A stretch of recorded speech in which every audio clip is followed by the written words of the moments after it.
Listen for just a moment. Your life is going fine. You have work, a home, people around you. No big problem, no crisis. Everything is normal. And yet, when you sit alone at night, or even in a crowd, you feel a strange emptiness, a quietness in your chest. Your mind tells you, I should be okay. But you're not. If you just nodded your head, then this video's made exactly for you. I'm not going to tell you that you're ungrateful. I'm not going to tell you that you're being dramatic, because psychology doesn't say that. The real science says something very different. Today we are going to talk about 6 reasons, backed by real research and the work of actual doctors, that explain why this emptiness comes, even when life is perfectly fine. Let's begin. Number 1. You have been suppressing your feelings for so long, and they don't disappear. They just go silent. Dr. Richard Lane and Dr. Gary Schwartz, both researchers at the University of Arizona, published a theory in 1987 in the American Journal of Psychiatry that is still considered a foundation of modern psychology. They described emotional awareness as a type of cognitive processing that goes through 5 levels of development, from simple bodily sensations all the way up to complex, blended feeling states. Their research showed that people who cannot identify or consistently suppress their emotions gradually become numb inside. This is called emotional suppression. You might think, I don't cry, I don't explode, I cause no drama. Isn't that a good thing? But researchers say, no. When you push your feelings down, they don't vanish. They just get fuzzy. Over time, this makes you emotionally numb. You don't feel deeply hurt, but you also don't feel deeply alive. Medium. This is not weakness. This is a signal that something inside wants to be heard. Number 2. You are a victim of the arrival fallacy, and you don't even realize it. Harvard University professor Dr. Tal Ben-Shahar gave us a term that changed how we understand success and happiness. Dr. Tal Ben-Shahar, a positive psychology expert, coined the term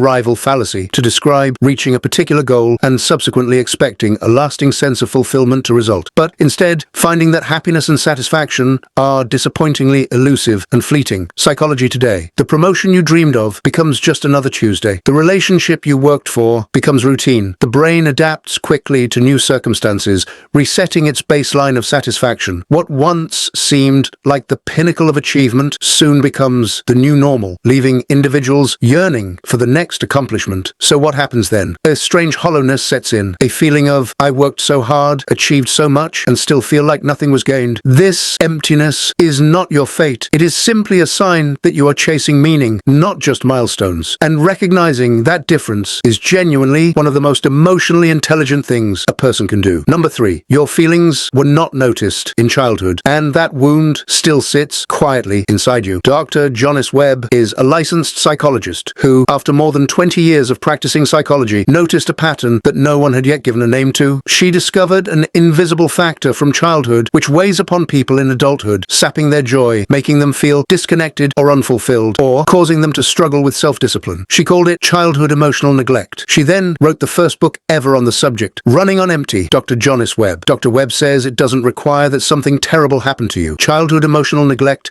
happens when your parents fail to notice, validate, and respond to your emotions enough as they raise you. When you grow up with your emotions being ignored, your brain automatically walls them off to protect you. Dr. Jonas Webb. And when that same child grows up, they are capable, hardworking, caring toward others, but feel hollow inside. When you are deprived of this natural, rich, and connecting resource of emotional engagement, you tend to drift, not quite knowing who you are or what to do. Dr. Webb says the emptiness you feel is a sign that something is there behind that wall, and that wall can be opened. Number 4. You are surrounded by people, but no one is truly seeing you. Research by Dr. Lane and Schwartz suggests that emotional awareness and the ability to identify and process feelings are strongly linked to overall well-being and life satisfaction. And yet, psychologist Dr. Andrea Crapanzano notes that many high-functioning adults feel empty precisely because their lives are full of surface-level connections. They're conversations where everything is said, but nothing is truly shared. You play your roles perfectly. The reliable friend, the capable colleague, the strong family member, but the real you, the one with doubts, with longings, with feelings, rarely gets to show up. Emptiness can exist without classic depressive symptoms. It often reflects emotional disconnection rather than external problems. This is not a flaw in your personality. It is your inner self accurately measuring the depth of the connections around you and asking for something real. Number 5. Your life has meaning, but it lacks a sense of direction and purpose. Austrian psychiatrist and Holocaust survivor Dr. Viktor Frankl, in his landmark book, Man's Search for Meaning, describes something something he called the existential vacuum. When people feel their life is meaningless, they experience existential frustration. Prolonged exposure to a lack of meaning can lead to what Frankl termed an existential vacuum, a feeling of emptiness, boredom, and aimlessness. Frankl warned that this existential vacuum, a pervasive sense of emptiness and meaninglessness, would become one of the defining challenges of modern life. He predicted that as traditional sources of meaning declined, people would increasingly feel lost, not because something was wrong with them, but because the structures that once supplied meaning were disappearing. He called one version of this the Sunday neurosis, that hollow restlessness when the busy week stops and you are left alone with one quiet question. What is all of this for? That question is not wrong. That question is actually the most important one. Frankl believed meaning is not found in achievements. It is found in a cause, in a person, in a truth you choose to live for. Number 6, your body is exhausted, and exhaustion can feel exactly like emptiness. Research shows that sleep deprivation, burnout, and chronic exhaustion can create a hollowness that feels identical to emotional emptiness. Poor sleep makes people focus more on the negative and increases what psychologists call repetitive negative thinking, where the mind gets stuck cycling through the same frustrated thoughts over and over. Board-certified psychiatrist Dr. Stephanie Hartzell says that recurring daily feelings of emptiness often reflect unresolved issues of attachment, identity, and emotional regulation. Your body is sending a signal. I'm tired. I need more than just routine. I need something that actually feeds me. And now, before we close, there is something important to say. If you feel empty when life is going fine, you are not broken. You are not ungrateful. You are a person whose inner self genuinely wants to live, not just get through life, genuinely wants to feel, not just function, genuinely wants to be seen, not just managed. This emptiness is most closely linked to internal patterns of disconnect. You can have loving relationships and professional success while feeling hollow inside because the roots are often psychological and neurobiological, not simply about how good your life looks from the outside. So today, do just one thing. Anyone. Give a name to one feeling you usually hide. Tell the truth to one person. Or simply sit for 3 minutes, no screen, no task, and ask yourself honestly, how am I actually feeling? That small step begins to open the door behind which everything you have been looking for is quietly waiting. If this video gave you something, if for the first time something offered a little space, a little recognition, then please subscribe to this channel. Here we talk about real psychology, the kind that researchers have written, doctors have studied, and people like you actually live. A new video every week, made to help you understand yourself just a little more deeply. Take care of yourself, and I'll see you in the next one.